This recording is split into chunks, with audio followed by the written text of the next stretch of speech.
Ang 2026 proposed budget naman ng NSC at ng NICA lusot na sa budget briefing ng Senado. Brigada Ann Cortez, ibrigada mo. Brigada Live Report.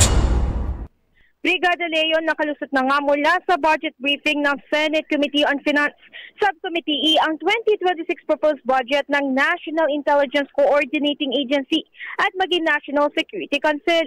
Halos magdadalawang oras din ang itinagal na naging executive session na naturang komite kasama nga ang authorized representative ng dalawang ahensya. Pinili naman magkaroon ng executive session ni Senador Ronald Bato de la Rosa para rito dahil sensitibo raw ang mandatong hawak ng NICA at maging ng NSC. Maaalala ang NICA nga ang responsable sa pangangalap ng mga impormasyon, pakikipag-ugnayan sa mga ahensya at maging pagsusuri ng mga ulat, habang ang NSC naman ang tumatanggap ng mga impormasyong ito at tumutulong sa Pangulo sa paggawa ng desisyon. Live mula rito sa Senado in the heart of changing lives.